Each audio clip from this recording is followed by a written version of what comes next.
It's fine.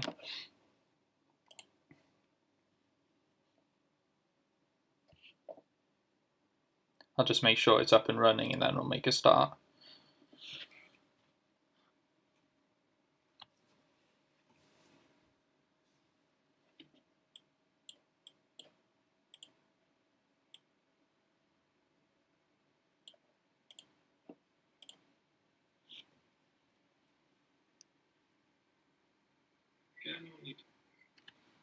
Yeah, it's there now. Is there? Cool.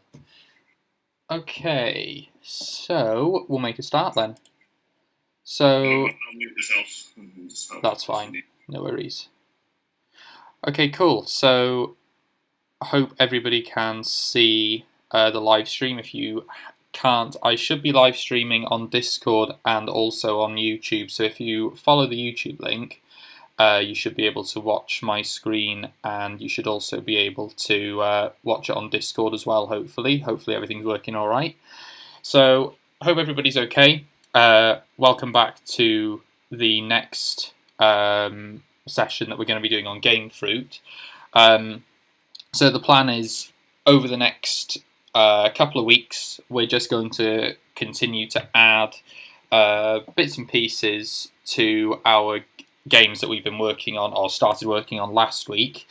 So if you remember last week, if you joined us last week, we were doing things like programming our character to move around on the screen.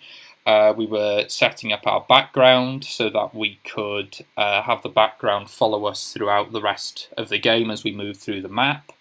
We also built up our map, and we got everything sort of set up ready to go so that we could add new things as we work through, as we start to work through it. So the first thing I'd like everybody to do, as with last week, if you haven't already, is navigate over to the Game Fruit website. So the link, I think I just posted it up in Discord a little while ago.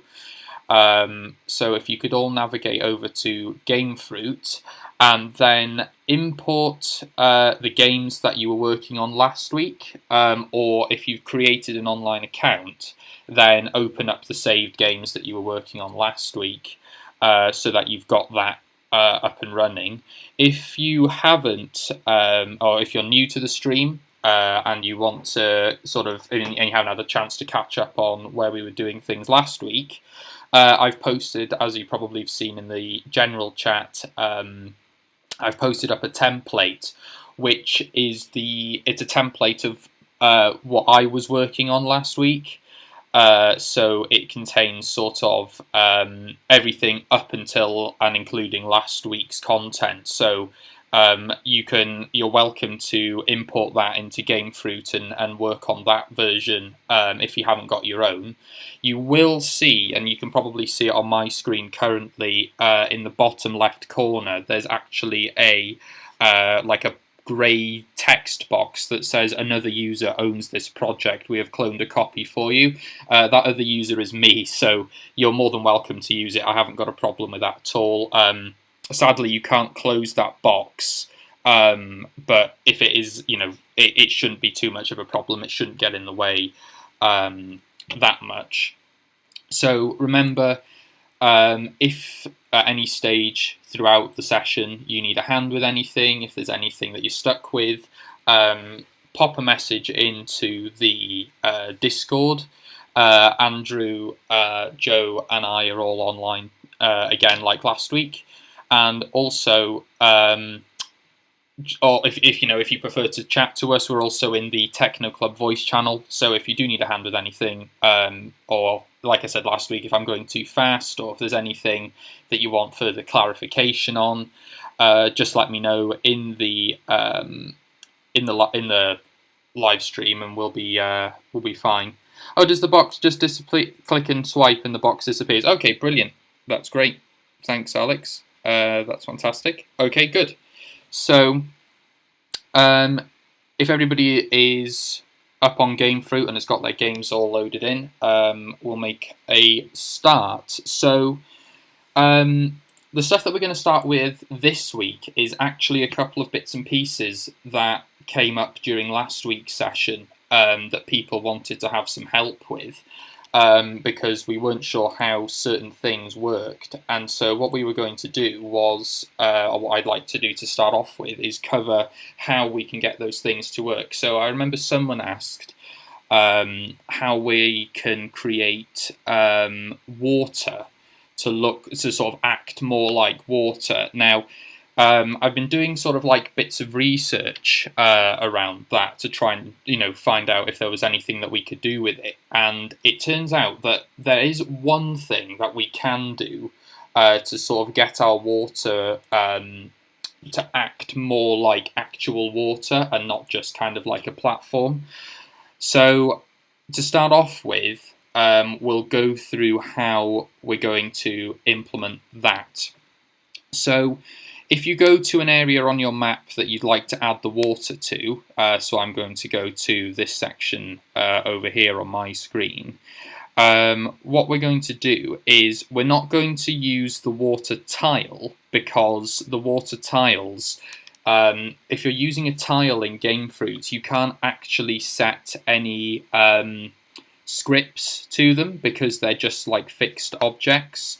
So what you have to do instead is you have to use, if you scroll down through the media menu on the left, as I am, you should find an object in the water section called, well, it just looks like water. If you pop that in an area on your map that you would like to place it, so I'm going to put mine just here.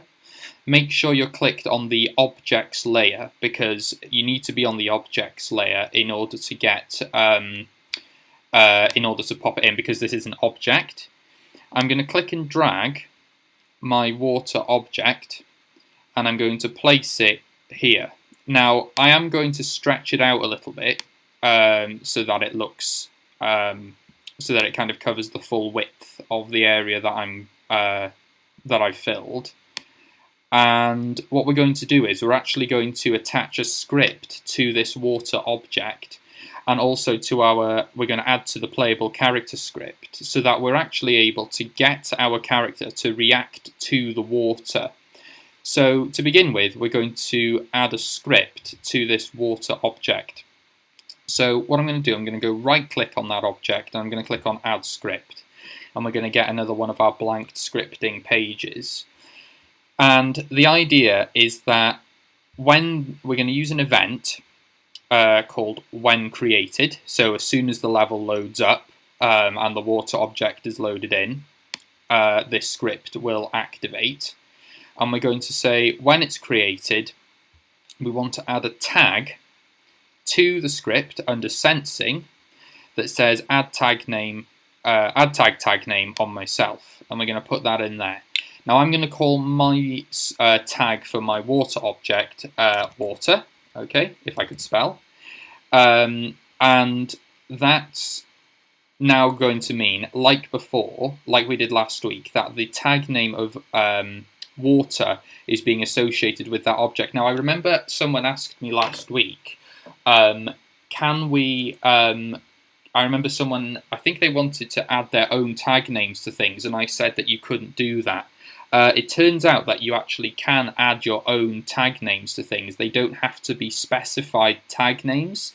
All you need to remember and all you need to ensure is that when you add a tag name to something, if, for an example now, I want this tag to be associated with my playable character, the tag name has to match exactly what you put it down as in the playable character script. It has to be spelt the same and everything. It has to be identical.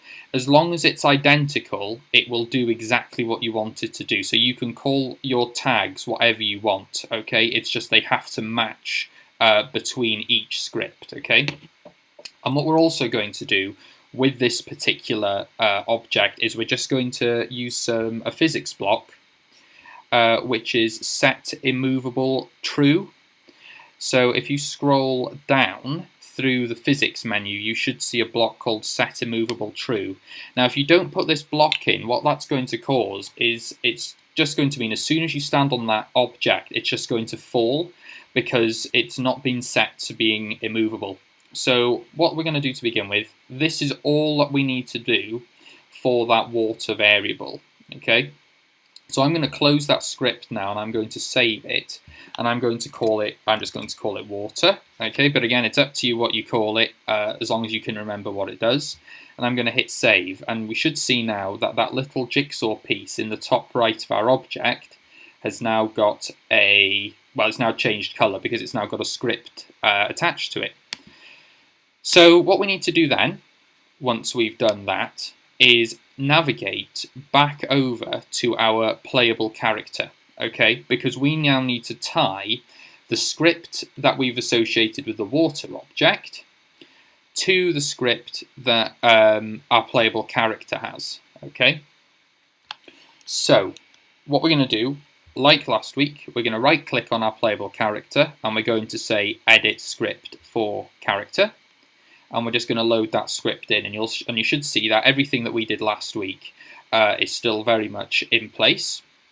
If you scroll down, you should get to that block that we had last week, which was the when I am touched get toucher block. And the purpose of that block is to have your playable character be able to interact with things in the level that you've created. And as you can see, we made use of things like variables last week in order to ensure that our playable character, when it touches an object, it associates itself with that object and it implements a certain, it does a certain thing, okay? And we did that using an if statement.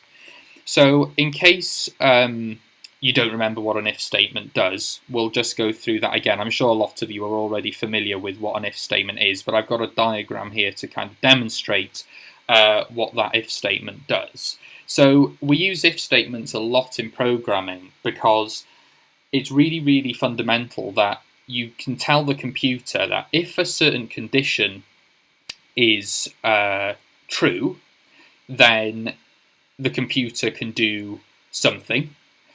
Or if a condition isn't true, then the computer will do something else, okay? And there are different types of if statements, okay? There are if statements, which is just where your standard if statement where if this condition is true, then we execute this conditional block code here. That is... Otherwise, what happens then is if the condition isn't true, it just continues to execute whatever comes after the if statement, okay? Other types of if statement include else statements. So you can have an if statement that's associated with an else. So you can say, if this certain condition is true, execute this block of code, else, if another condition is true, then execute a separate block of code, okay? And you can actually layer your if statements up so that you can have the computer check for multiple different conditions, and these are known as else ifs. So you could have an if statement, for an example, and we'll be using these a little bit later on, that say, if a condition is true, do this, else if this condition is true, do this, else if this condition is true, do this, else do this. And you can build up quite a comprehensive if statement that's made up of lots and lots of different conditions which your computer can actually check to see if they're true, and then they can execute a bit of code if a certain condition is true. So back to GameFruit, what we're going to do is we're actually going to use this if statement that we used last week, and we're going to duplicate it. So we're going to right click on it and we're going to click duplicate so that we've got an exact replica of the if statement from last week. Now what we don't want to do is add that if statement into the do section of the previous if statement, because that's going to mean that it's going to be checking that if statement to see if it can run only if the playable character is touching an obstacle, and we don't want that to happen. What we want to happen is for it to be checked as a separate if statement. Now, we want to be checking if our playable character is touching the an obstacle that has the tag name of water, or touching an object, I should say, that has the tag name of water. So we're going to change that to being if instance toucher has tag name water, do something. Now we don't want us to go back to the start of the level again because that would be silly. So we're going to get rid of that block. And what we're actually going to do for now is we're going to add in a physics block, which is, if we scroll back up to the top, we should find one that says set velocity x0, and we're going to drag that into there. Now, to begin with, what I'm going to do is I'm going to actually hard code the speed in which I want my playable character to move when they're on water. So I'm actually going to set it to be 100, which is half the speed that my playable character would be moving at if they were not on water. Okay, so later what we'll be doing is we'll be actually programming our speed to be a variable so that you only need to change, say you decide later on in the game, oh, I want my characters running too slow or they're running too fast. You would only need to change one aspect of your code, and the rest of the code would follow what that one bit of code has been changed to. But we'll look at that later on. Now, if you hit the play button now, what you should see once the game loads is that when you get to your water variable, again, it might be a bit, make sure that you can navigate over all the obstacles and things, that when you're running along it, your playable character is actually moving much, much slower. And you will actually find that you can't really move backwards on that water. Okay, so it's actually acting like an obstacle in itself, and the current of the water is pushing you back. Okay, so that is how we would get our water object to be more kind of acting like water. Okay, I know it's not exactly kind of swimming or it doesn't really make the character look like they're swimming, but it's a good way to kind of simulate how a character would move through water. Because if you think about a game like a regular computer game, as soon as your character enters some water, they have to wade through it, and it slows them right down. So having the water variable, the water object slow you down kind of simulates a little bit more realism into the game, and especially with the current kind of pushing you away as well, it kind of helps to do that. So I'll let everyone catch up with that for a second before we move on to the next topic. If there are any questions or if there's anything that you're not sure of, please post. Or if there's anything you'd like me to go back to, please let me know in the Discord and we'll go back and cover it again.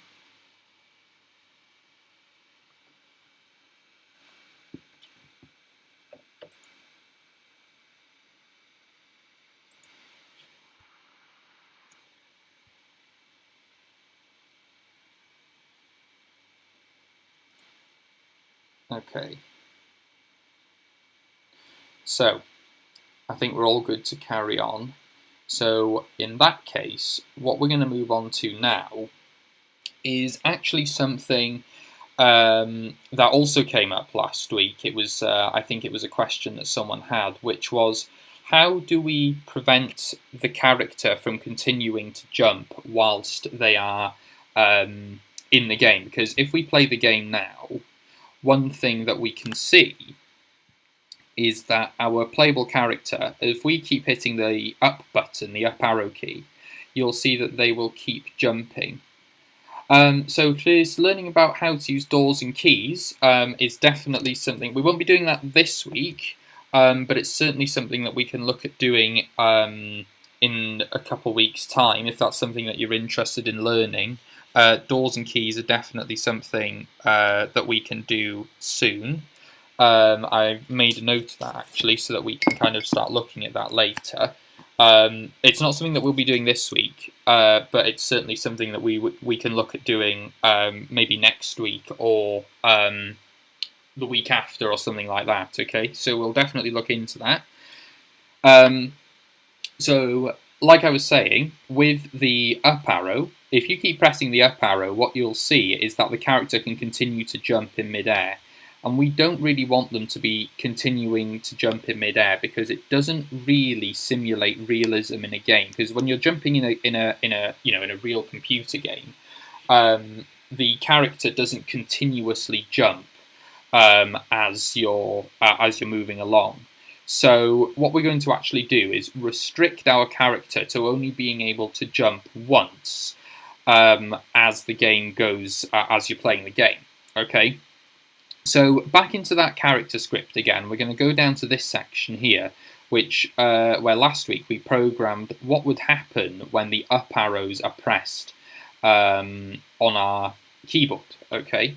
And what we're actually going to do to start with is we're going to use another if statement inside of this when up arrow is pressed block. So I'd like you to drag out the 2 blocks that are already in there for set velocity y minus 500 and play animation jump. And I'd like you to replace that with an if statement. So if we go into control flow and add in another if statement, pop that in there, you can then pop the set velocity y minus 500 and play animation jump blocks into the do section of this if statement, okay? And what we want to do is we want to set a condition that prevents our playable character from continuously jumping when the game is being played. Okay. So to do that, the first thing that we're going to use is an operator. So if you go to that operator section, you will see a block under the Boolean section called true and false. Okay. And what I'd like you to do is drag that into the if statement's condition section, right? Now, Booleans are used quite often in programming. You'll come across them quite a lot if you haven't already. And we use Booleans to test whether or not conditions are. So like I mentioned earlier, when we're testing if statements or when we've got an if statement, what we need to be doing is testing if a condition is true or if a condition is false. And that's known as a Boolean value. Okay, so true and false values are known as Boolean values.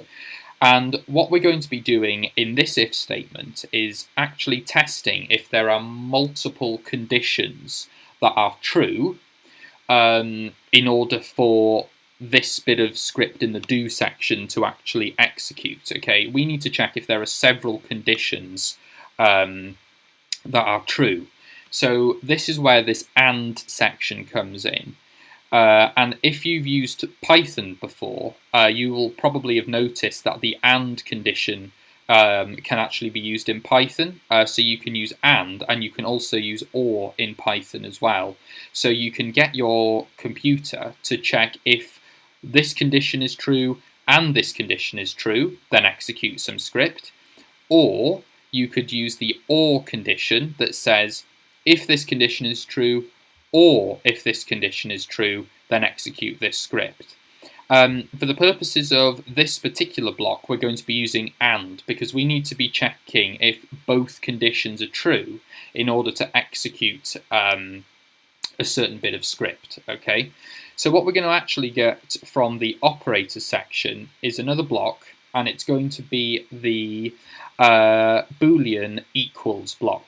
Okay, and we're going to get that first block and we're going to drop it into here. Okay, and we're going to need one on the other side as well, so we're going to duplicate that and we're going to pop it into there. Okay, and we need to be checking if both of these conditions are true. So the first condition that we need to be checking is if the velocity of y is equal to 0. And the reason that we're doing that is we don't want this specific animation to jump if our playable character's velocity of y is set to 0. Okay, so what we're going to do is we're going to go to the physics section, and if you scroll down through that, you should find in there a block that's just called velocity x. We're going to drag that and we're going to pop it in there, and what we want to do is set that velocity to y because it's the vertical axis that determines whether or not our playable character is jumping up and down or not. And what we want to get is an operator, which is set to 0. What that operator is going to do is just say if the velocity of y is 0, i.e. if our character isn't jumping, then we don't want them to be able to jump again. And what we also want to be checking is whether or not the jump animation is already playing, because if the jump animation is playing, it means that our playable character is already mid-jump, and therefore we don't want them to be able to jump again. So to do that, we're going to go to the animation block, and we're going to see the current animation, and we're going to pop that in there. And we want to say if it is not equal to jump, so we're going to get our operator, and if we scroll through this list, we should find one called text, and it's just got 2 speech marks. You pop that into there and put jump in there. What we're saying is, if our character isn't jumping, and if the current animation that's being played isn't the jump animation, then we would like our character to now jump. Okay? And what we also need to do is add another if statement to when the up arrow is released, so that way we can ensure that the animation that's played is idle. Okay, so that means that the animation of the character is just completely standing still or just running when the animation is when the up arrow is released. So we're going to drag those 2 blocks out of there, and we're going to pop in another one of our if statements from control flow. We're going to pop that in there. And we're going to use this exact operator block from here. So if you right click on that and duplicate it, we're going to be checking now if the condition of our velocity of y is 0, so i.e. if our character isn't jumping, we would like the character to have the idle animation played. And I'm going to pop that velocity y block into the bin. So now, if we summarize these 2 blocks of code here, we're going to be checking now that if the velocity of our y-axis is 0 and the current animation isn't jump, then we want our character to jump to -500 along the y-axis and play the jump animation. And what we also want to do is check that if the velocity of y is 0, okay, so i.e. if the character isn't jumping, we would like them to have the idle animation played. Now, what we want to do is actually restrict how high the character can jump, because otherwise, at the moment, as you can probably tell from the animation, they're jumping very, very high. So what we're going to do is we're actually going to increase the strength of our gravity, okay? And what we're going to do is we're going to set that gravity. Now, the gravity strength that I'm going to set is 1,200, and that will give you a relatively average kind of jumping height. If you want your character to jump higher or even less higher than what they are now, you can increase or decrease the strength of the gravity based on what you believe is best for you, okay? But I'm going to set mine to 1,200. And all we need to do now is kind of add in this constantly loop that you can see on the right here, a little bit of a reset, so that once if our character isn't moving at all, that they just completely stand still. So we're going to add in another if statement, and as you can see, I'm using an awful lot of if statements currently, and you'll see that in programming like Python and things like that. You will see that you use if statements all the time. They're a really, really important part of programming and coding, okay? So what we're going to do is, once again, we're going to use another one of our Boolean operators, okay? So we're going to go to Boolean and we're going to say true and false. And what we want to do is get another one of those equals Boolean operators as well. And we're going to say, I'm going to duplicate that. So we're going to say, what we're going to be saying is, if our character isn't moving up and down along the y-axis, and if our character isn't moving left or right along the x-axis, then our character is just going to be playing the idle animation, okay, so that they're completely standing still. And this acts as kind of like a reset, so just in case you're not pressing any buttons at all, the character is going to just completely stand still, and you're not going to see any kind of animation played from our character. So once again, we're going to go to the physics menu, and we're going to scroll down until we find that velocity X block. We're going to drag that into there. We're going to duplicate it so that we've got a velocity of Y as well. And what we need to do quite simply is use another operator. That is 0. And we want to do the same thing for the velocity Y. And we want to be saying, if our character isn't moving at all along the x-axis or the y-axis, we simply need to play the idle animation so that our character is unable to move, that doesn't play any animation when they're standing still. If you hit the play button now, you should find that your character can only jump once and can't continue to jump throughout the level of the game. Okay, they can only jump in one section. So that is how we program our character to only jump once whilst they are in game. So I'll close that now. I'll leave that up on the screen so that you can all see it. I'll just zoom out a little bit so you can see that.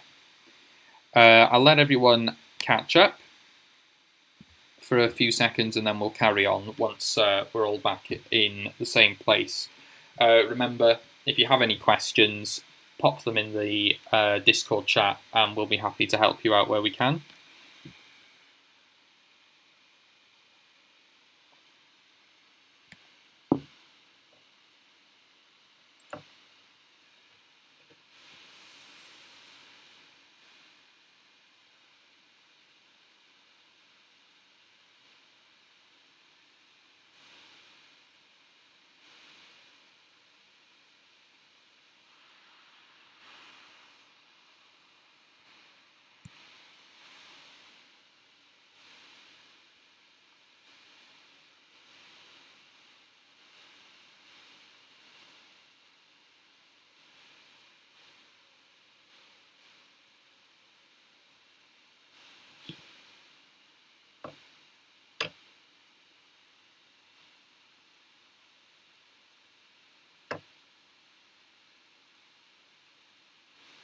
Okay, so if everybody is happy, we'll move on to talking about the next section. So you might have remembered about 2 weeks ago when we first started using GameFruit, one of the things that we did was we actually set up a HUD, okay, a heads-up display. And the reason that we the way that we did that last time was we actually had a lives HUD so that we could monitor how many lives our character had, and we also used a scoring HUD, okay, so that we could keep track of things like the score, and we also did a health HUD, if I remember rightly, so that our character had a health bar associated with them. So what we're going to do today is we're actually going to program our own score HUD so that we're actually able to keep track of the number of coins or a certain object that we want to collect in the game as we go through it. Okay.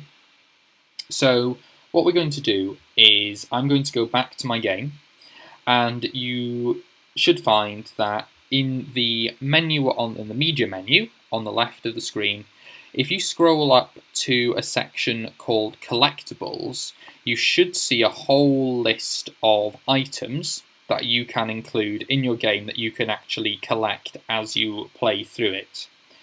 Now, making sure that you're on the objects layer, what I'd like you to do is pick and choose any one of these objects, okay, and place them at random points throughout your game. So I'm going to put one here, and I think I'll put another one just up here, okay, and I'd like you to work your way through your level and just place some collectibles wherever you'd like to put them. Okay, so I'll let everyone do that just for a couple seconds, just so that you can add some bits to your level.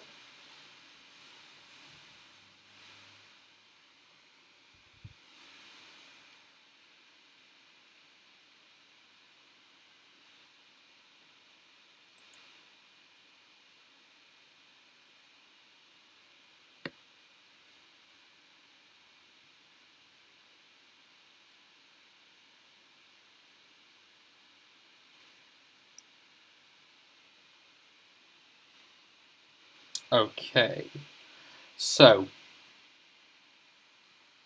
what we're going to do now is we're actually going to add some scripts to those collectible objects that we've just made. Okay, so on one of those collectible objects, I'd like you to right click and go to add script. Okay, and once again we're going to get another one of these blank script windows. Okay, and what we're going to do is we're going to add a tag to our script, to our object that can identify it as a collectible item in the game. So we're going to go to events and we're going to say when created. So once again, we're going to be saying as soon as our level is created or as soon as our level loads in, we want to add a tag to all of our objects that are collectibles that essentially say that object is a collectible. So what we're going to do, we're going to say when created, go to sensing, and we're going to say add tag name on myself. And we're going to slot that into there, okay? And what we're going to do, we're going to associate this tag with the name collectible, okay? Now again, it's entirely up to you what you call your tag, okay? As long as you make sure that whatever it is in the playable character script matches with what you're doing in the specific object script, okay? That is all that we're going to be putting for the collectible objects. So we're going to close that script down, and I'm just going to call it collectible. Or I'm going to call mine collectible item actually, okay? But again, it's entirely up to you what you call it. Click save, and you'll see now that the collectible object that you've tied a script to now has a script associated with it in that little jigsaw piece. What you need to do is this won't automatically add a script to all of your objects, so you need to do that yourself, okay? So if you go to that code section, close the Game Fruit Classic pack, and you should see a section possibly called Classic Minimals pack that has got some objects associated with it, okay? The one that we want is collectible item. If you click on that and add that jigsaw piece to all of your collectible objects, what you should find is that now all of those objects eventually become collectible items. So I'll let everyone do that, and then we'll carry on in a second.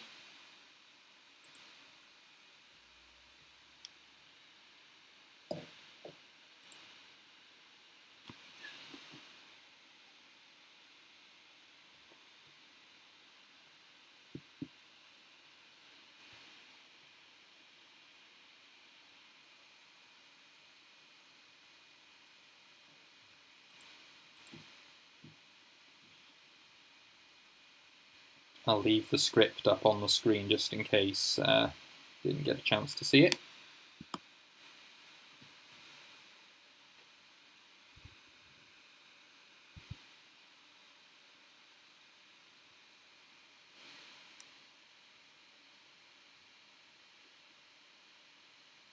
Remember to please let me know if we're, running through things a little bit too quickly, or if I'm leaving too long gaps between things. Just let me know.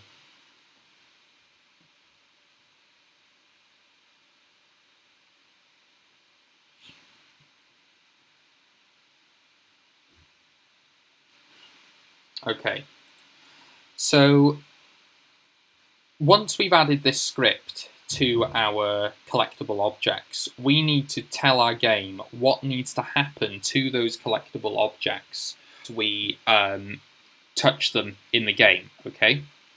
So, if you close that script, go back to your character script once again, we're going to be adding in quite a few new things to different parts of the code so that we can have a HUD displayed on our screen, and that also tells our game what to do when we touch or when we grab one of those collectible objects. Okay. So one of the first things we're going to actually be doing is creating a new variable. Okay. So you might have remembered from last week or from a previous session when we've discussed variables.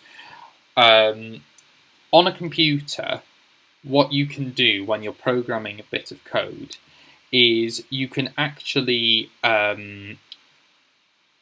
set a section of the computer's memory or the computer's storage to holding a particular value. Okay, so what you do is you take like a little piece of data and you give it a value. Okay, so what we're going to be doing is we're going to actually be creating a variable that holds our score, and keeps track of our score as we go through the game.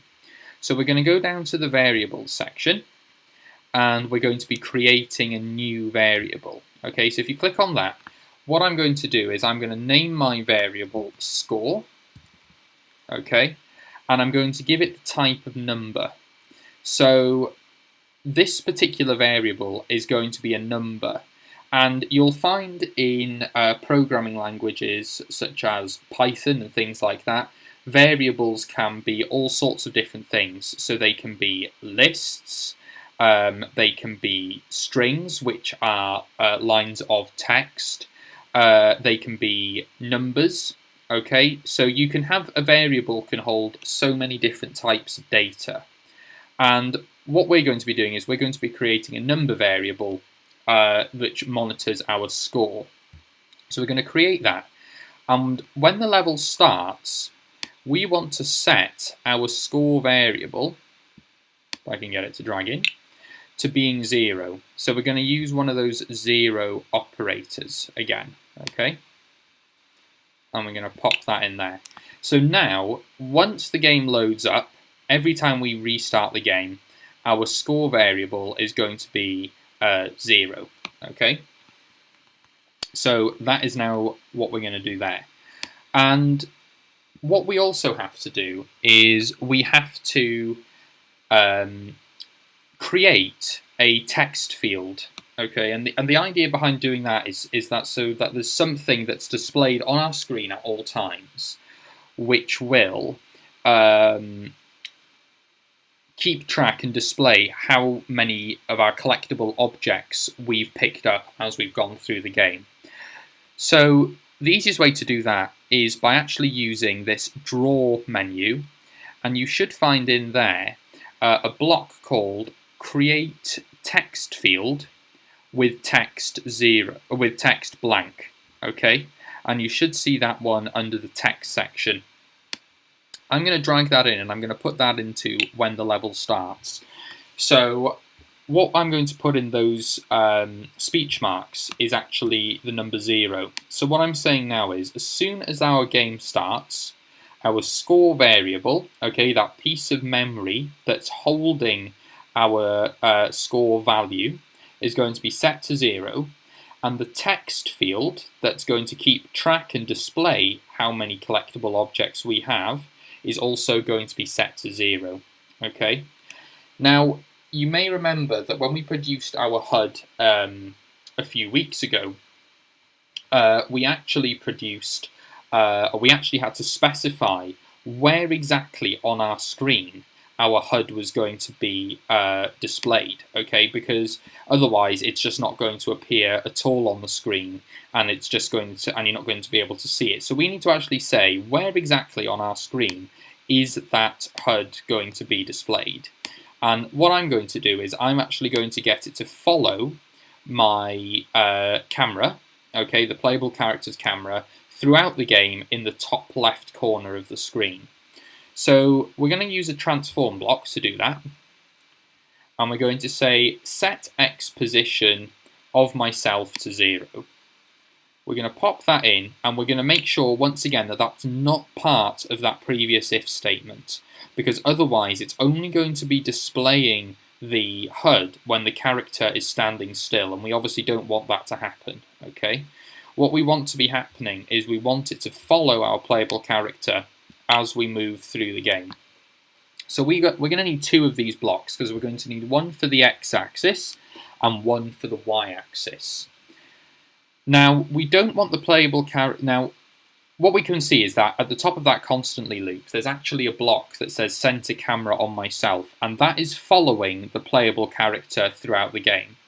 What we don't want is for the constantly loop to be checking for the position of myself throughout the game. So we're going to remove those myself blocks, and what we're going to replace them with is a variable which has been created for us when we produced our text field, which is here, and it's called instance text field, okay? And we're going to pop that into there, and I'm going to duplicate it so that we've got one for each of the for the x-axis and the y-axis. Now, what you'll see now is that the position along the x and y-axis of the text field is set to 0. And we don't really want that to be the case, because although that would place our text field in the top left-hand corner of the screen, it's not going to follow our playable character as we move through the game. So we want to remove these 0 operators, pop them in the bin, and we're actually going to be using a looks block, which if you scroll down you should see one called camera X.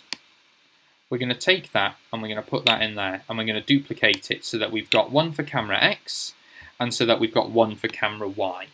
Okay? So what we've now got produced, if we sum up what we've done so far, is we've produced a new variable which is going to house a slot in memory that's going to monitor our score. We've set that score to 0 once the level starts. And we've also produced a text field to be displayed on the screen that's going to start the game at a value of 0. What we've also done is we've produced, or we've added to our constantly loop 2 blocks that state that the text field that we've just produced is going to remain fixed in the top left-hand corner of the screen, and it's going to constantly follow the camera of the x-axis and the camera of the y-axis throughout the entire game, so that we will always see our HUD displayed in the top left corner of our screen. What we need to do now is we actually need to say that when our character touches a collectible object, that they react to it in a certain way, and that the HUD updates to have a continuous update of the of what the score is, okay, as we collect each object. So we're going to scroll down once again through our script to the when I am touched get toucher section, okay, and as you can see by this point we've already got 2 things built up in that block. What we need to do now is we actually need to add to this once again another if statement that says if the playable character is touching the collectible on object that contains the tag name of collectible, that something happens. So once again, control flow, another if do block, and again pop it underneath the previous if statement, okay, so that it's not part of the do section. And we're going to get from sensing a block that is called myself has tag name, okay, and we're going to take that out. So this is again like the previous examples, but instead of myself, we're going to be using once again that instance toucher block, okay, so we're going to put that in there. So if you like, you can duplicate that first line of the previous if statement, and naturally the tag name that we're looking for here is collectible. Okay, so if our character player is touching the object that has the tag name of collectible, we're going to want it to do something. Okay, now the first thing that we're going to want it to do is update our score, because with every single one of those collectible objects that we collect, we need to update our score variable so that it increases by 1. So what we're going to do, we're going to go back to variables, and we're going to say set number score to, and we're going to put that in there. And what we would like it to do is, like I said, update our score variable by 1 with every object that we collect. So to do that, we're going to go to operators, and we're going to use that 1 plus 1 block, which you'll find under the numeric section. Okay. And we're going to drag that into there. And what we want is for our score variable to be increased by 1. So we're going to go back to variables, and we're going to select the number score block that you can see here.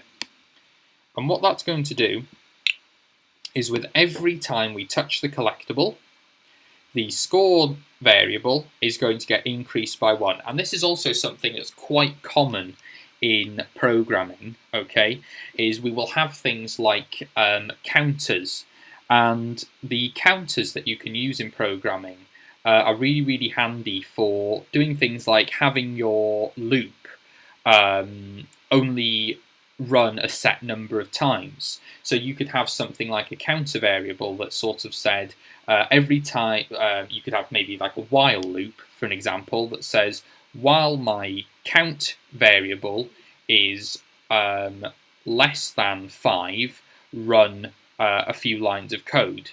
And in those few lines of code, you could actually say something like something similar to this, where you could say that the count variable is increased by 1 every time the loop is run. And every time the loop is run, the computer is going to check that condition to make sure that the condition hasn't been breached. And that will mean that you can actually tell your loop, instead of it having it run forever, you can say that I only want this loop to run this number of times by setting the condition that the count variable has to be less than 5, for an example. Okay, so that's something that you can do. That's another thing that you can do with variables. So what we're saying here so far is when our character comes into contact with with an object that has the tag name collectible, we want to increase our score by 1. Now, what we don't want is for that particular object to be permanently displayed on the screen even after we've come into contact with it. So we're actually going to use something from the control flow menu, which is destroy myself. And we want to put that underneath there. Now, we don't want to be destroying myself, because what that's going to do is it's actually going to destroy the playable character, and your character will disappear from the screen. So we're going to throw that away, and we're going to use the instance toucher variable, which is basically going to say that as soon as our playable character comes into contact with our collectible, the score variable is going to be increased by 1, and the collectible object is actually going to disappear. We also need to ensure that our text field updates every time we grab a collectible item. So we're going to use another block from that draw menu to do that. And what we're going to get is a block which is called set text instance text field 2. Okay, we're going to put that underneath, and what we're going to do is we're going to remove the block with the speech marks, and we're going to replace it with a new operator which is found quite low down the list, called create text with, and we're going to drag that into there.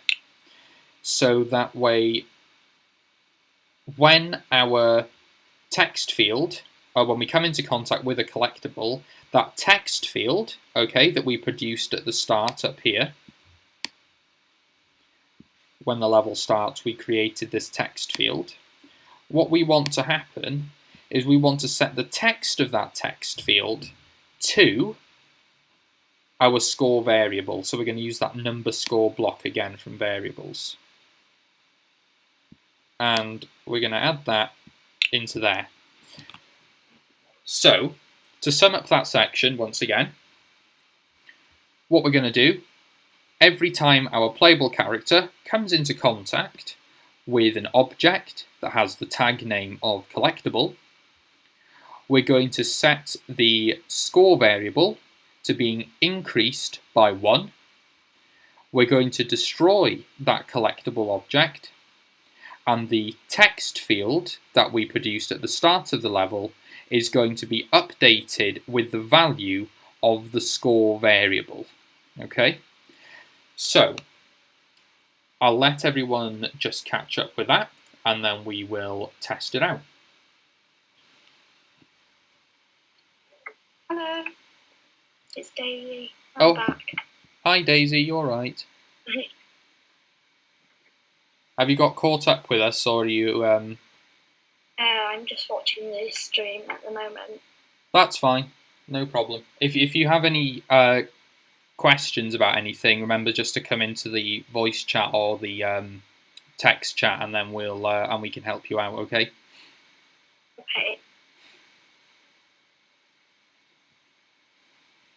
Okay, so if we hit that play button now,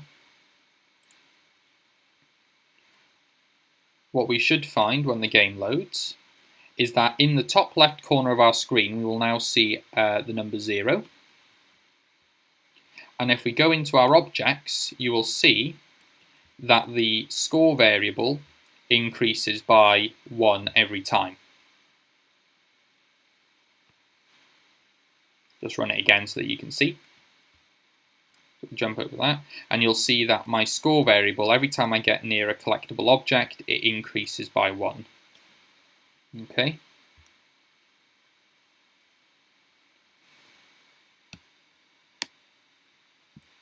So that is how we set up a HUD to keep track of our score throughout the game as we collect new objects. Okay. So, like I said, I'll give you all just a little bit of time to catch up, and then if you've got any questions, like I said, feel free to post them in the Discord or come onto the voice channel, and we'll help you out. Otherwise, I'll carry on in just a second. Just let me know.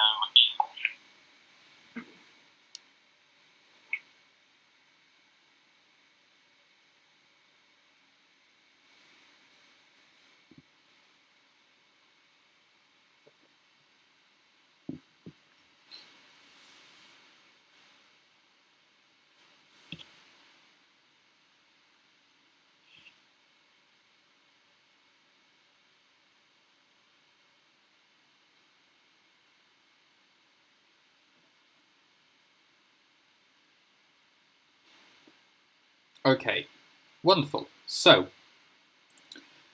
we're going to move on now to something that I mentioned at the start of the stream, which was, since we're on the topic of variables, what we're actually going to do now is we're actually going to set a variable that deals with the velocity, okay, of our playable character along the left and right along the x-axis. Okay, so this variable, it's not going to be associated with the y-axis. Okay, so with the jumping. Okay, so Alex, that is a good question, and I'm afraid at this point I'm not sure why the character slows down when you collect the items. It could well be that, like you said, Oliver, when you crash into it, it does slow you down. But I'm not quite sure what the reason is behind why when you collect an object it slows you down. It just seems to just be something that happens when you crash into it. It just slows you down. It's a bit of a strange reason. I couldn't seem to find a way to prevent it from doing that. It just seems to be something that happens, unfortunately. So, with regards to the speed variable, like I said, the idea is behind setting a variable for our velocity is that instead of having to hard code how quickly our variable, or how quickly our playable character moves through the game, we can actually set a value as the game starts to being a certain speed, and it will maintain that throughout the game as you play through it. Okay, so once again, we're going to create a new variable. So back down in that variable section, create variable.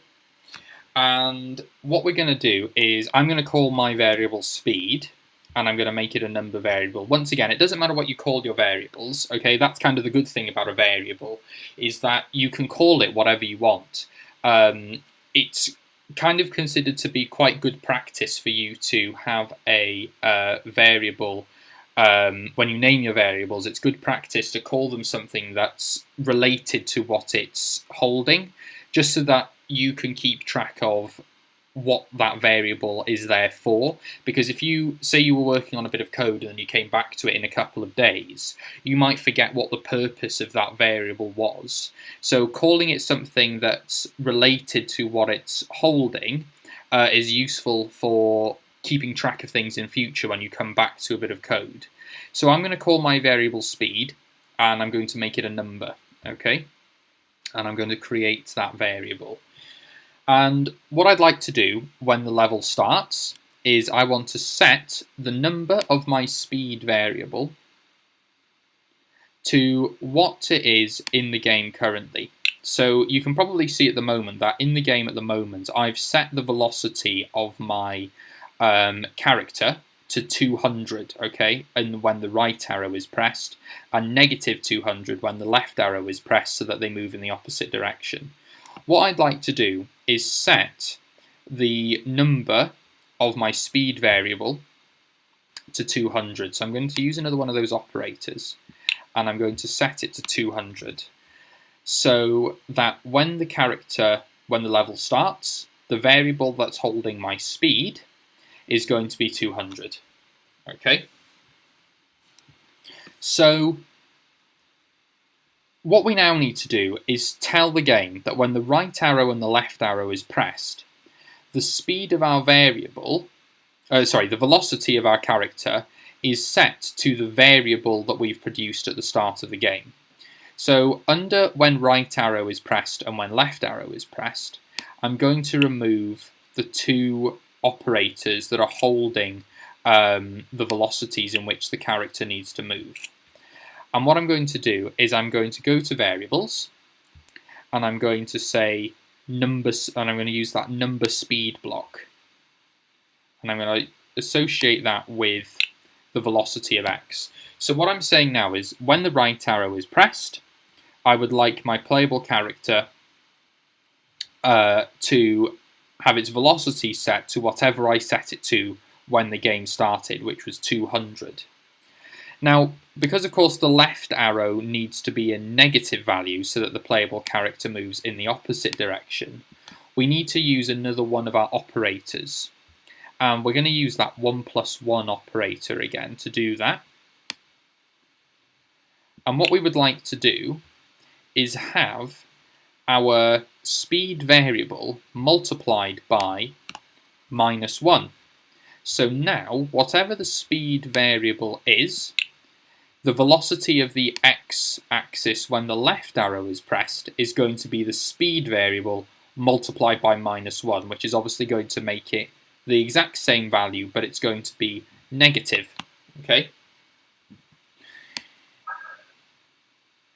Are we just basically creating a fun game again, like we usually do?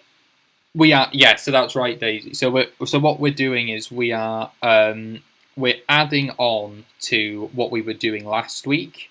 So you might have seen in the chat that there's actually a file that I uploaded called I think it's called teaching_game_1.json. If you use that, if you save that to your computer and then import it into GameFruit, if you then go back to the start of the live stream, what you'll be seeing is what we're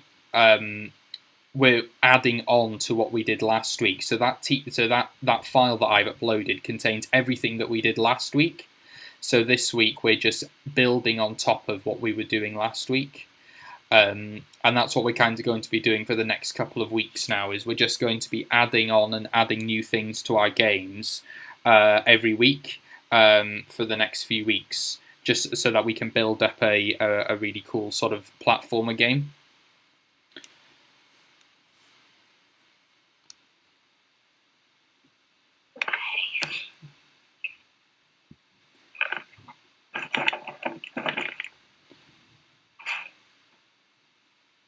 So what we're going to also do is, you might remember that at the start of the level,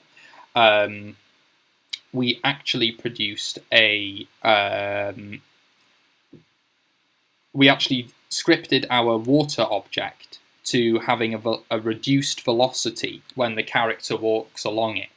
What we want to actually do now is we want to tell our game that instead of having, again, this hard-coded asset, which you can do if you want to set a specific speed for your character to be when they're walking along the water, that is absolutely fine. But what you can do is you can actually tell the game. So what I've done is I've set my velocity, as you've seen, to 200. What I want to do is, as soon as my character walks along the water, I'd like the velocity to halve whatever I told the character to be at the start of the game. So I'm going to remove that 100 block, and I'm going to add in a new operator, and it's going to be once again that 1 + 1 operator. And instead of having 1 + 1, I'm going to change that plus symbol to a divide symbol. And I'm going to set the velocity of x to the number speed divided by 2. So now, whatever speed I tell my playable character to be when the game starts, I want the speed when they're walking along the water to being the speed divided by 2. So what you should find now is when you hit that play button and the game loads, the playable character is still moving at the same speed in which it was at the start of the game. Okay. And as soon as they hit that water object, they slow down. And if you want to change the speed of your playable character to being something completely different, you can increase or decrease that set speed to variable in the when the level starts block. So let's just say I want my character to move slightly faster at 300. All you now need to do is change that speed variable's value to being something different, and you'll see now that the character actually moves a lot faster. And you won't need to change any part of your code other than that in order to get the character to move, because that is changing it throughout the game. And you'll see that even on the water variable, on the water object, the playable character slows down to be what to match what you've told it to. Okay, so using variables is really, really handy in order for keeping track of certain parts of your certain objects and things throughout your game. So I'll leave that on the screen like before, just for a little while, just so that we can all get to the same point. Once again, if there are any questions, remember to pop them up in the chat, and we'll start working through them.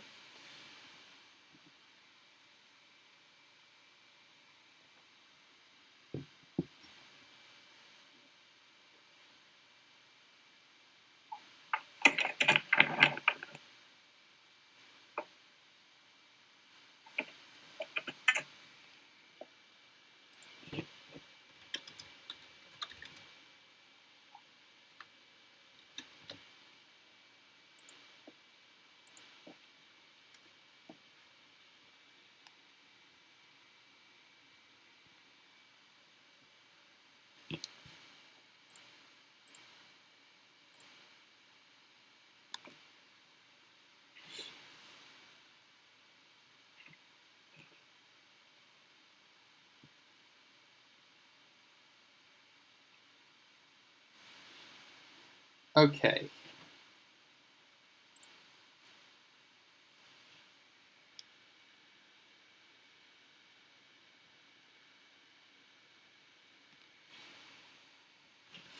So the next thing that we're going to move on to is just a little bit of information about about the movement of our playable character. So a lot of you might have noticed, and I know that a lot of us were having this problem last week. When our playable character is moving through the game, if we move forward and then backwards, there's a lot of jumping between the way that the character moves back and forth, and the character essentially teleports between two sections, which isn't an ideal situation, because as we learnt last week, if we move back and then forwards again in certain areas, our character will just fall off of the map because it clips through the floor. And we don't really want that to happen, because as you can see here, I've completely fallen off the edge of the map because my character has jumped through a barrier. And of course, we don't want that to happen. So what we're going to do instead is we're going to actually program our playable character to not have that issue, because the last thing that we want is for that to keep happening throughout the game, because it doesn't make the playable character particularly smooth to operate if they're clipping through walls and things like that. And there's a really, really easy solution as to how we can actually fix that problem. Okay, so back to your character script again. We're going to go back up to that when the level starts block at the top of the screen. And in that block, there is only one block that we need to add. Okay, so in the transform section, you should find a block. If you scroll down a little bit through the menu, you'll find one that says set anchor point of myself. If you drag that into when the level starts, this is going to be kind of like the character is going to be, best way of putting it would be that when the character is in a particular spot, the character is fixed to that spot, okay? So if you were to flip the character into the opposite direction, they're not going to look like they're jumping and teleporting to a different part of the map because you've pressed the opposite arrow key, okay? So this particular block here is all it's going to say is that when the playable character, okay, or when the level starts, throughout the whole game, the anchor point of the playable character is going to remain fixed, so that when you move throughout the game, the character isn't going to look like it's teleporting to different parts of the game. Okay, so you'll notice that now, when you play the game, if I flip the character to being faced in the opposite direction by just tapping the opposite arrow key, the character doesn't look like it's teleporting or jumping to a different part of the map, because it's now fixed in one place. Okay, so what we're doing is we're anchoring that character down so that all we're doing is changing its direction. We're not having it jump to a completely different area of the map. Okay, and you can see now that it makes it a lot easier to navigate through, because we're not going to be clipping through walls and falling off of the map when we don't need to be, because the character moves a lot smoother. Okay, so it's one block of code, but improves the character movement quite a lot. And I know that a lot of us were having this problem last week as we were playing through the game. Our characters were just jumping, clipping through walls, falling off of things, and we really didn't want them to be doing that. So what we can do is one block of code will simply just fix that problem for us by anchoring the character to one specific place. So that is what that anchor point does.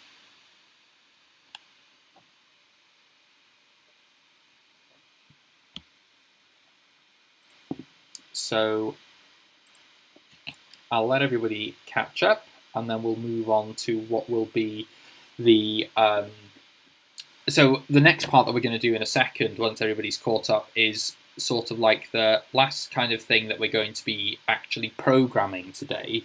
But as with last week, what we'll do is we'll have a little bit of a session at the end, that last half an hour, where everybody can build their games up a little bit more, share them in the Discord chat, share the remix link, or share the JSON file for us all to have a little bit of a chance to play around with. If there are any questions that you'll have at that point, we can do that. We can help you out if there's anything that you need to sort of add and things like that. We'll go through that as well. But in the meantime, there's one more thing that we're going to add into our game, which we'll do in a little while, which is adding in a moving obstacle. So the idea with a moving obstacle is that we can have something, instead of just having a fixed object act as an obstacle, like those spikes that we've got in the game at the moment, or you might have used something else. We're actually going to have something that's a little bit more. We're going to add something that moves towards you. So it's like putting keys. So I'm trying to make my character moonwalk when you press 2 keys, but it doesn't look like putting keys in an AND block. Okay.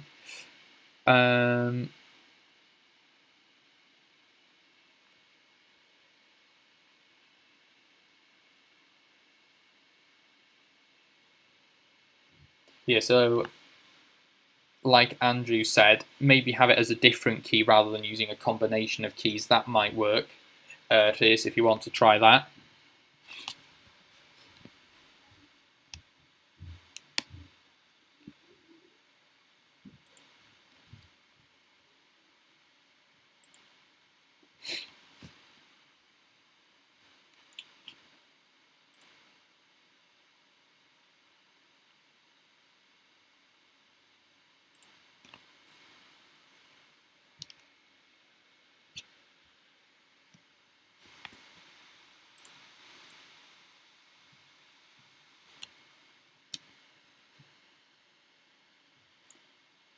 Okay, so we'll move on now then to having a quick look at how to program in that movable obstacle.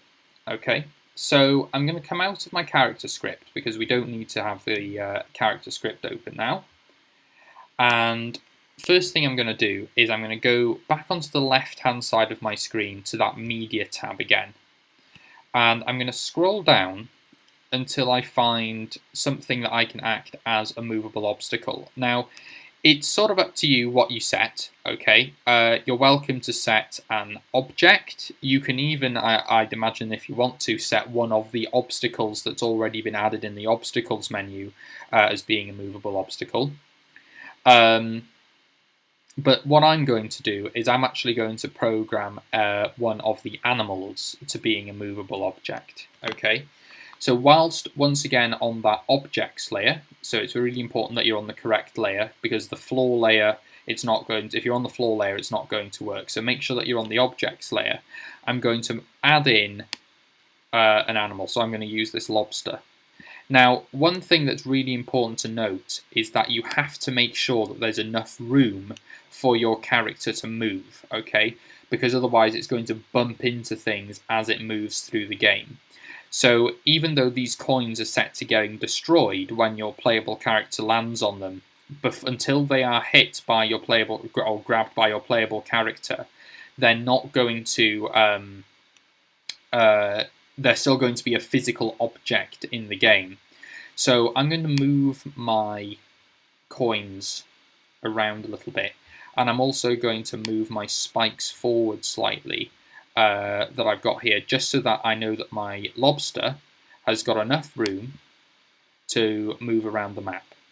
Okay, because otherwise what will happen is, if you don't leave your character enough space, what will happen is, as your object is in the game, if it bumps into something that gets in its way, it's not going to come back in the opposite direction because it hasn't reached the end of the period in which it needs to travel. So what we're going to do in a second is we're actually going to program that object to move so far in a certain direction and then come back in the opposite direction again.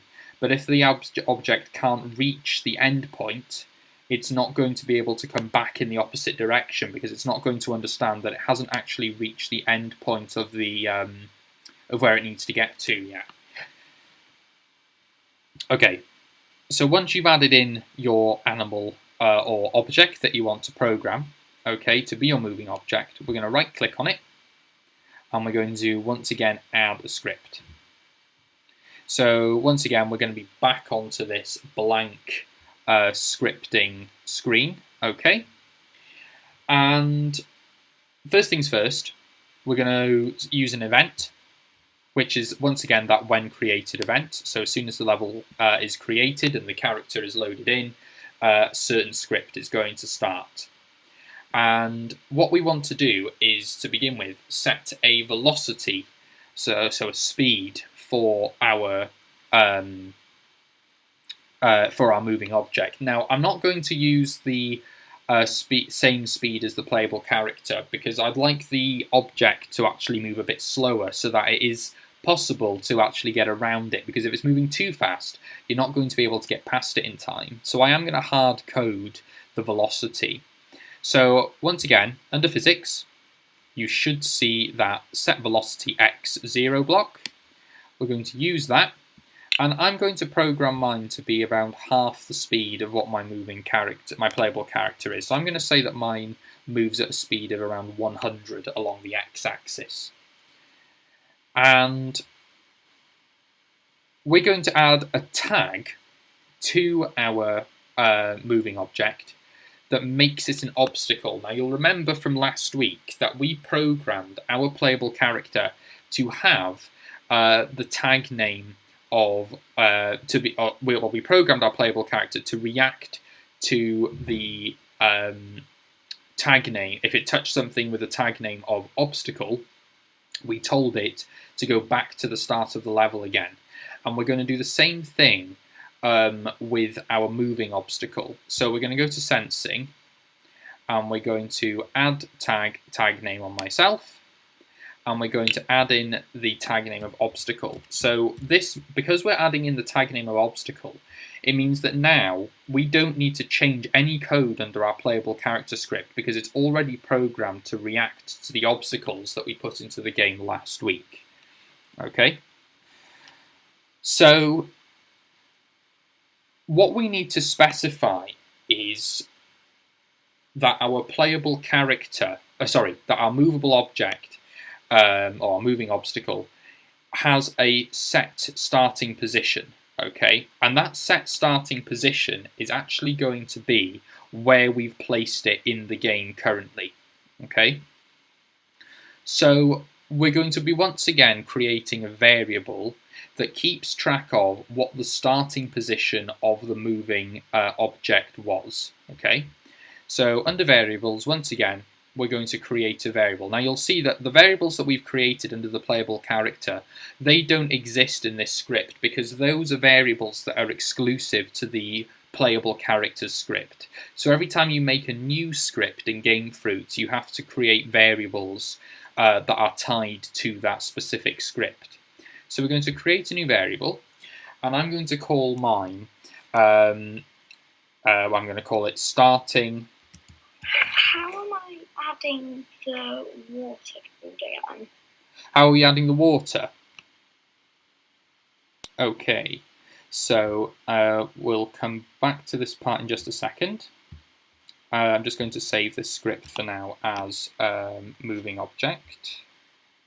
So what part of it are you stuck on with the water, Daisy? How would you like the code into it? How do you add the code into it? Okay, so have you added the water object to the game yet? Yes. You have, okay. So it kind of looks how it does on my screen now, where there's an object that kind of looks like, well, water, I suppose. If you click on that object, Just like a blue. that's it, yeah. So if you right click on that, you can click on a button. You should see it called Add Script. And you can do add script. Yeah.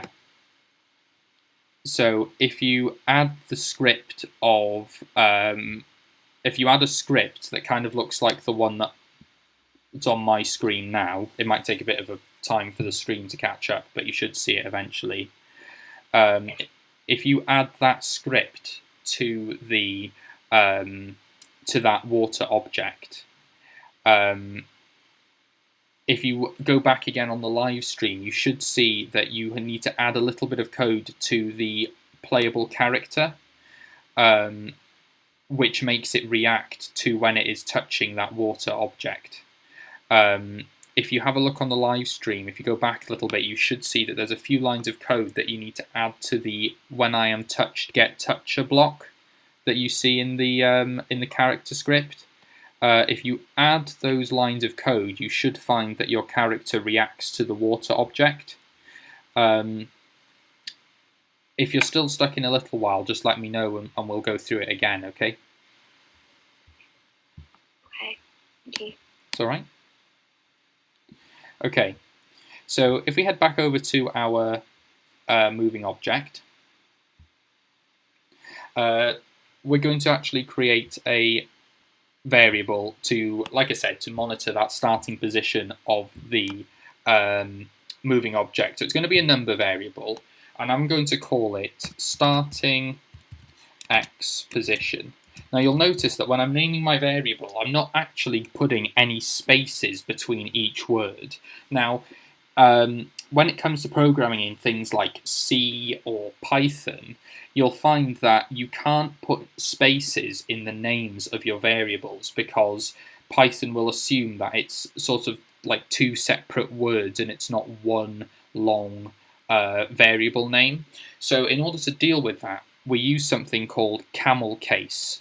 And the idea of camel case is that the first letter of the first word is in lowercase, and then you can subsequently name the rest of your the rest of the words. The first letter of each word is in uppercase. So you'll see that my S is in lowercase, my X is in uppercase, and then my P for position is in uppercase.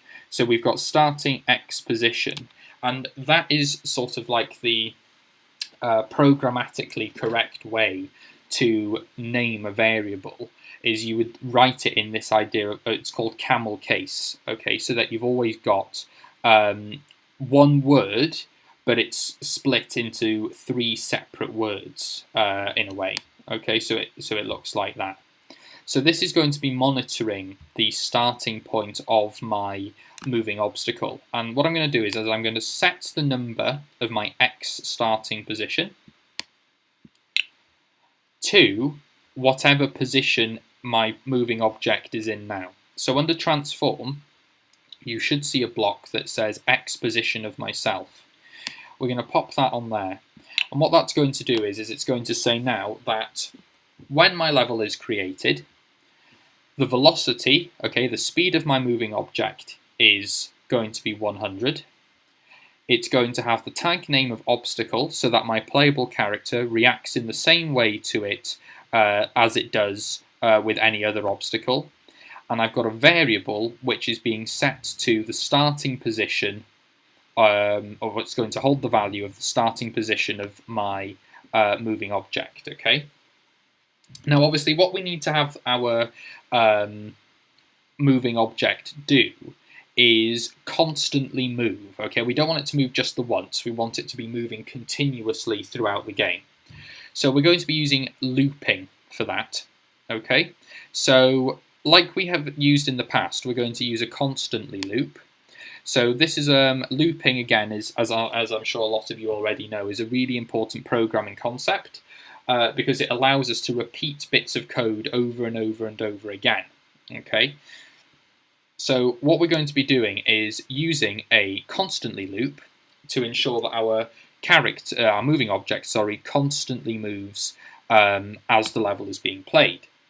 So we're going to be using an if statement to do this. And back under control flow, we're going to be using an if statement. But we're going to actually be extending this if statement slightly to being one of those else if statements that I talked about earlier. And to do that, if you click on the little star symbol, you'll see that a menu pops up which allows you to drag and drop different part elements to your if statement. And what we're going to do is we're going to be saying that if a certain condition is true, do this, else if this condition is true, do something else. So to close that menu, just click on the little star symbol again. And we're back now at this constantly loop of if a certain condition is true, we're going to do something, else if another condition is true, we're going to do something else. And what we want it to be monitoring is the position of our moving object, because we want to be making sure that if our moving object moves so many positions along the x-axis, that it moves in the opposite direction, so that it's always moving back and forth. So I'm going to be using an operator, and the operator I'm going to be using is once again this Boolean operator with the equal symbol. But we're going to be changing that equal symbol to being greater than, and you'll see why in just a second. And we're going to pop that in there. And what we want it to be checking for is whether or not the position of the moving object is greater than what its starting position originally was, plus so many spaces, so that it moves so far along the x-axis before then returning in the opposite direction. So we're going to be saying if the x position of myself, so in this instance myself is referring to the moving object, not the playable character, is greater than, and once again we're going to be using an operator, and it's the 1+1 operator we're using this time, to say if the position of myself is greater than the number, okay, of starting x position, what we want plus 200 spaces. Now, what I've done here is I've said if the x position of the moving object is greater than its starting position plus 200. Now, that plus 200 is saying that I would like my moving object to move. I'm monitoring to see if my moving object has moved 200 units along the x-axis. Okay, so I'm saying the starting x position has been set to its original, to where it's been placed on the game now, and I'm saying if that position plus 200 spaces is true, then we're going to implement some code. But what we want to ensure is that we have enough space for our moving object to move. So if you have less space for your moving object to move, you can reduce this number to perhaps being 100 or maybe 150, and it will move over a smaller distance. But what this number is representing is how far along the x-axis the object is moving before a certain condition implements.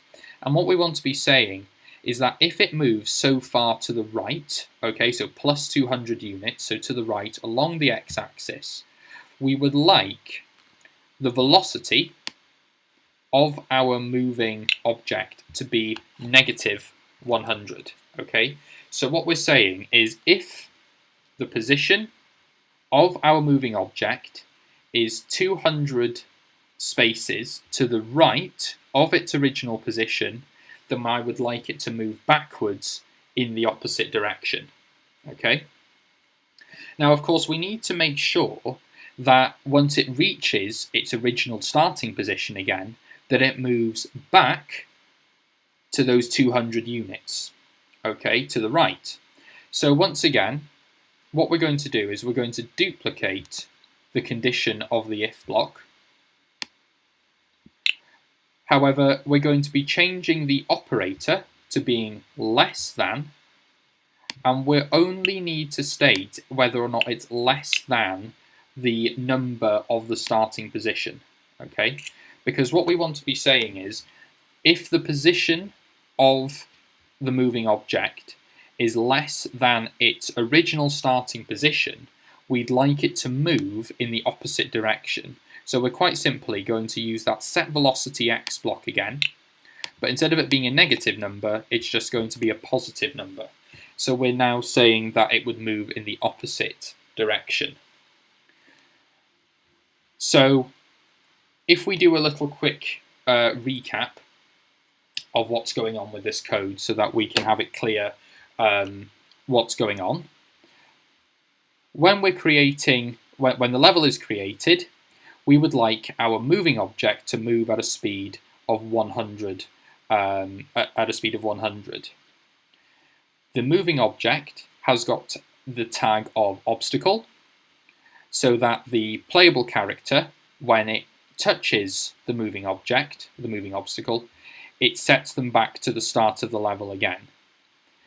We've produced a variable which is stating that when the starting position, that we're stating that the starting position of the moving obstacle is being associated with this new variable that we've just created.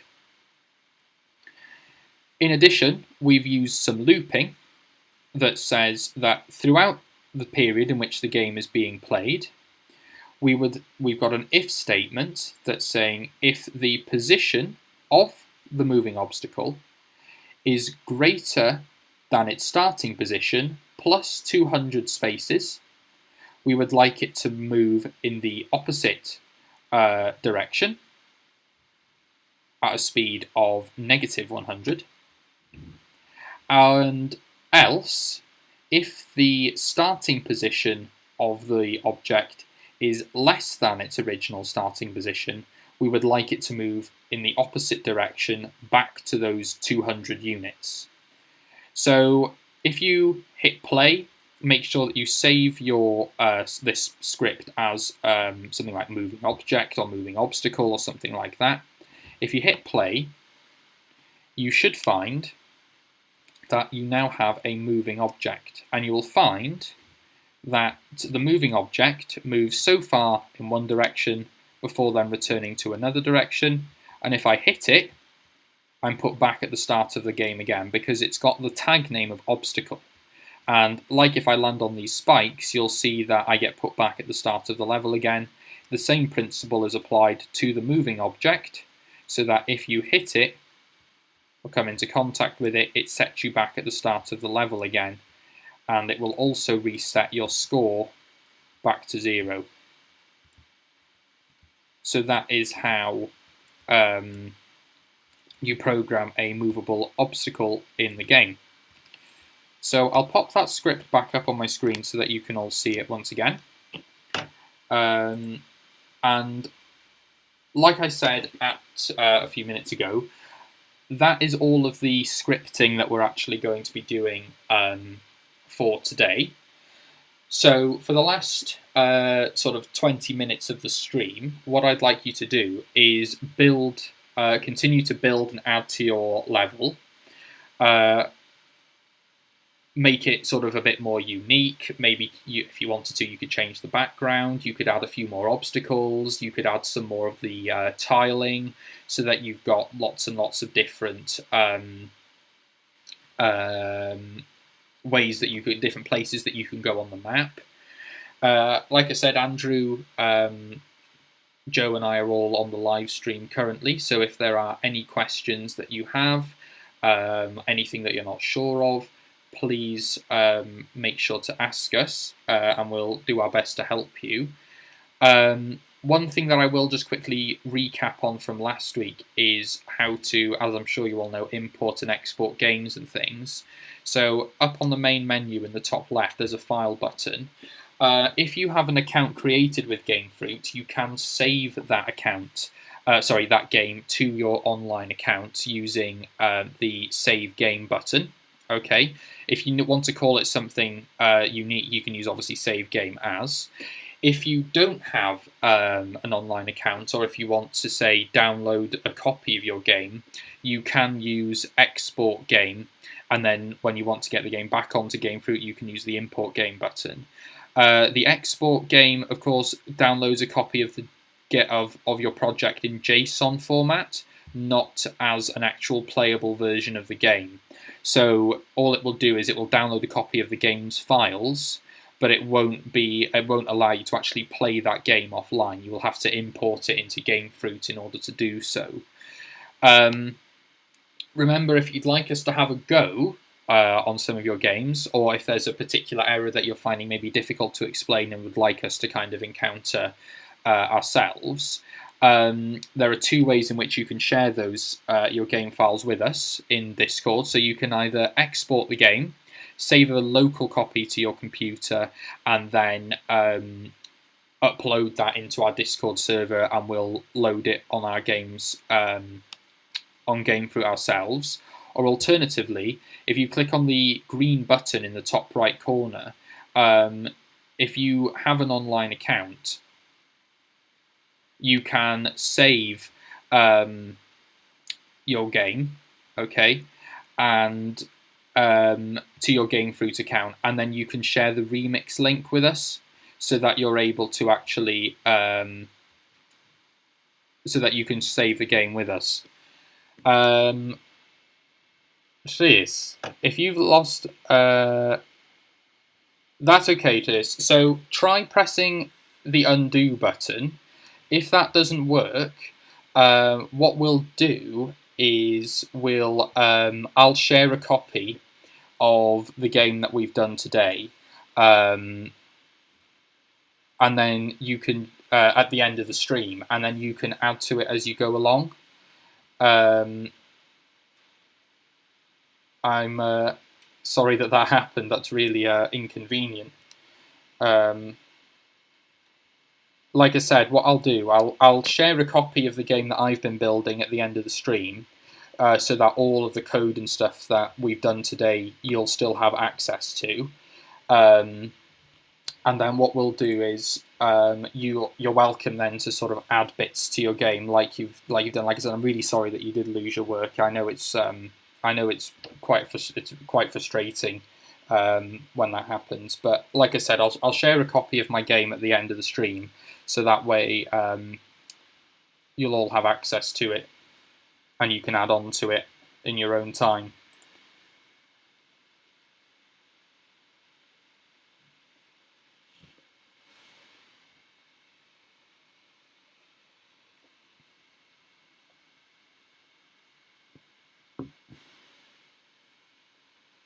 Oh, that's good. Okay, cool. That's good. I'm glad that you've managed to get it back. I know it's really, really frustrating when things like that happened. I'll still share a copy of my game at the end of the stream, just so that you all kind of have a copy of the code and things for you to be able to add in your own time, in case you've missed anything today as we've been going along. I know we've covered quite a lot today, so if it's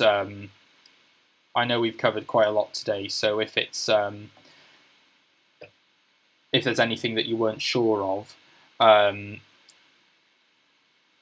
I'll still, or that you missed, I'll make sure that I keep that I share a copy of my game with you at the end. So I'll just load up the character script, since that was one of the things that we all kind of. So one thing that you can do, which I should point out, and I think I mentioned, I brought this kind of thing up last week. adding comments to code can be really, really useful. And I'm sure a lot of you have probably already started doing this in different programming languages that you've been working through. Commenting code is a really, really useful way of being able to remind yourself in the future why or what was the reason that you implemented a certain thing or a certain line of code. Because I've been doing bits of code for university work and things like that, and to remind myself of why I've done something, I've added comments to my code so that I can remind myself of, oh, okay, that's why I did that particular thing. So the way that you would comment code in GameFruit is pretty much the same as how you would do it in Scratch. You right-click on a particular block, and then you can add code. So add a comment, sorry. So I might say something like, if I right-click on there and I say add comment, you can add a comment that looks like a little sticky note. So I can say something like, I don't know, let's say, this is what happens when the right arrow key is pressed. Now I know that's quite obvious in this case that that's what this particular block of code does, but sometimes it's not always immediately obvious what something is doing. So it's really, really useful to comment things. So maybe with this example, you could say something like, with the text field, create a text field to monitor my score. And that will remind you that that particular block of code is monitoring what your score is throughout the game. Okay, I was creating a text field to monitor what your score is throughout the game. So commenting code is really, really important, and it's really, really useful because especially if you work on a bit of code and then a few days later you come back to it and you think, well, why did I implement that particular thing? Well, if you've commented it, it makes it a lot easier to try and remember exactly what you've been doing. So that's definitely something that's worth doing.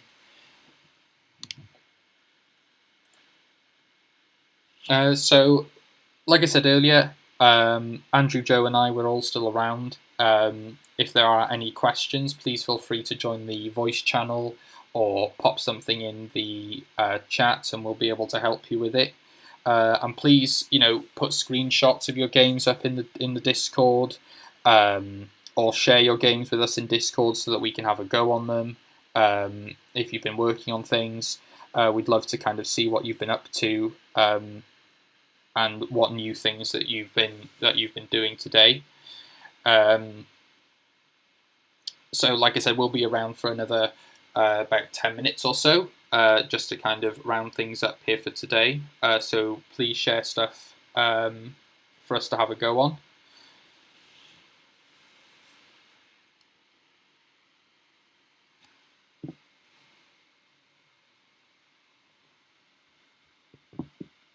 In the meantime, I'll continue to add sections to my game.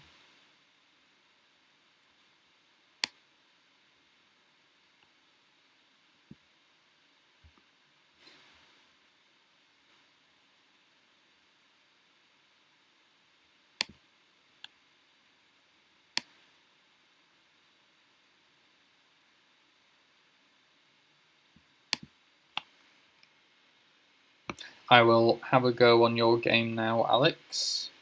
I shall give it a try.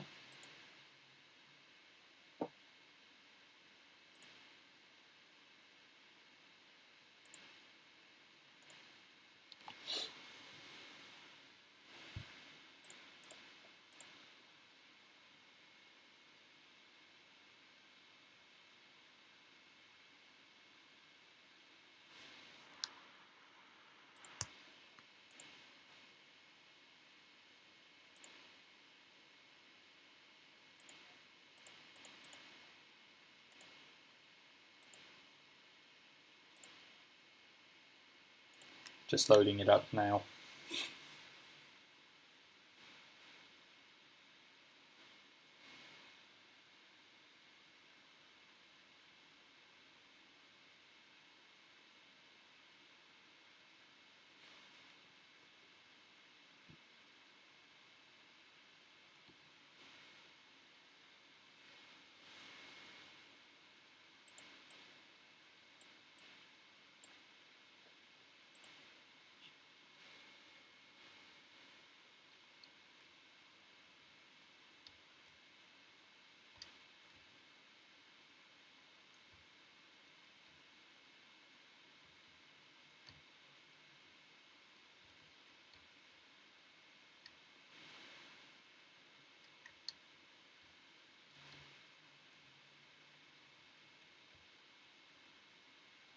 Okay, it's really, really difficult. Oh,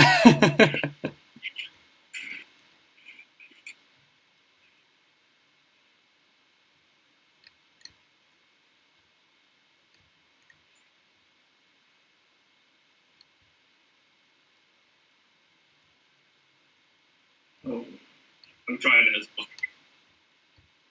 I've already fallen off the map and run into a moving seagull. It is not going well here.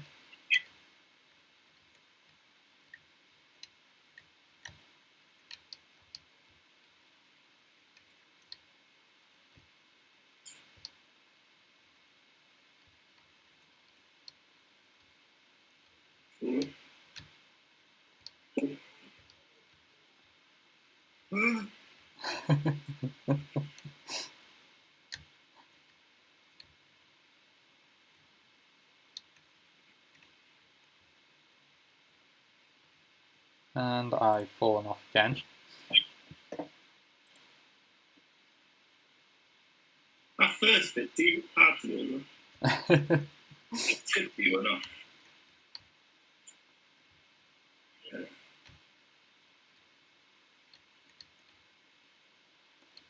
So this game is really, really difficult, Alex. Well done. Well done.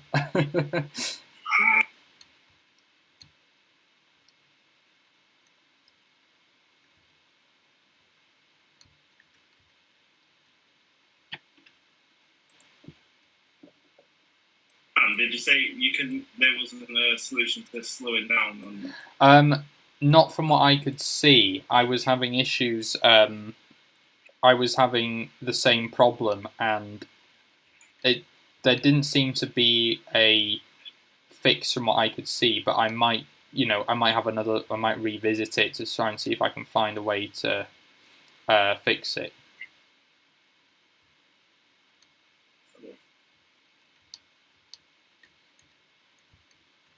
It's not like there's any other script in the code. Yeah.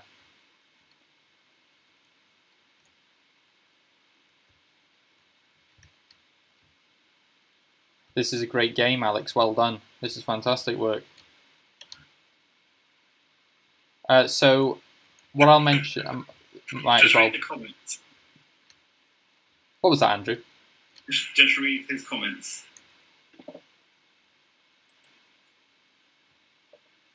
The comments. In Discord. I will go now.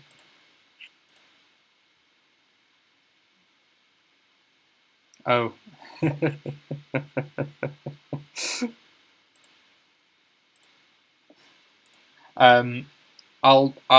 So what we'll be doing next week, just so that you all are aware of what's going to be going on.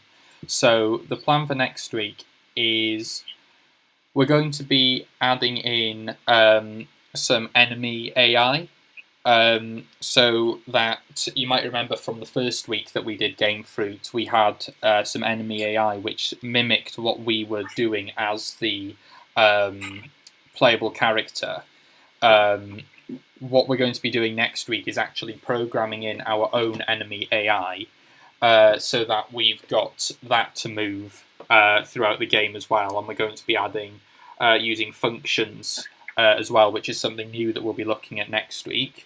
And we'll also be looking at projectiles which are what we're going to be using to destroy our enemy AI as we move through the game. So that's going to be next week. And then hopefully what we can then eventually move on to is looking at adding in things like main menus, adding in game over screens, adding in all those sorts of things. That'll be what we get round to doing eventually. But for next week, it will be same time next week, so 4 p.m. till 6 p.m. next Wednesday. It's going to be adding in enemy AI and adding in projectiles to help you destroy enemies as you work through the game. So there's quite a lot of scripting involved with adding enemy AI and projectiles and things. So there's quite a lot. There's quite a lot to cover, and there's quite a few new concepts as well. Like I mentioned, we'll be looking at things like functions, which is something else that we use in programming a lot. So that'll be that's what we'll be doing next week. I'm just about to try yours now, Daisy, to see how we get on. It's pretty basic. Well, that's okay.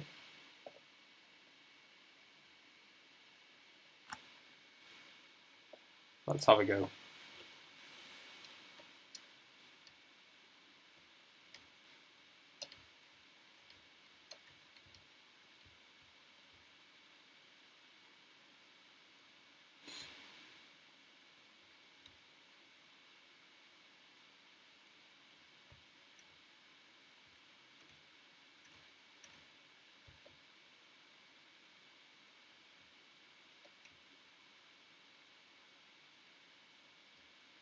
Hi, Daisy. Yeah. Okay, look through today's session one more time. What you'll see is we've covered some topics where we've stopped to double jump in, and you see when you turn left and right, you kind of glitch quite far. Anna's also covered how to remove that problem in the game. But it's really good otherwise. Level together something. I'm completely stuck on Alex's game. I cannot even get past the first obstacle. You've got one between the spikes. It's trying to get lucky, isn't it? It is, yeah. YouTube. Again, you'll see what I mean by what Hans covered. I think it was before you joined the session. Yeah, there's some a couple of things, Daisy. If you work your way through the stream today, you'll see that there's a few bits and pieces that we've covered, which are kind of related to stopping the character from like glitching when you press the alternative arrow keys, and also adding in like a score HUD and things like that. So if you go on to back through the YouTube video, you should be able to add those bits and bobs in, and then you'll kind of be in you'll be in the same place as everybody else. Then, like I said, what I'll do as well is I'll share my after the stream has ended, I'll pop a copy of the game that we produced today into Discord, so that if there's anything that you're struggling with or anything that you're not sure on, my code will also be on there so that you can refer to it and to sort of help you along with it. And I'll do that at the end. But otherwise, yeah, no, it's a really great game. It's really coming along quite nicely.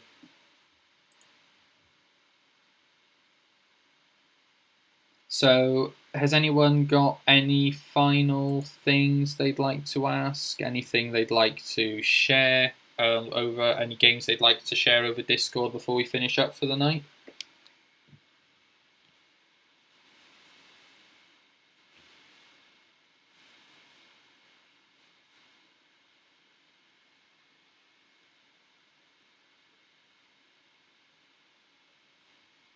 Well done, Chris. That's good work.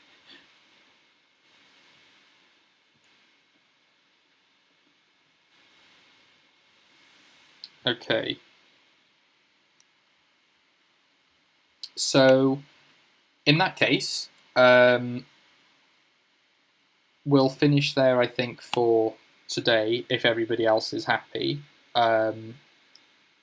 Thank you again, everybody, for joining in tonight. It's been good fun, adding new bits and bobs to our games. So, like I said, same time next week. Between 4 and 6, we'll be adding some new things, working through some new concepts to the game, and things like that. But again, like I said, thank you very much again for joining in, and I will hopefully see you all next week. Andrew, I'll stop the stream now, okay?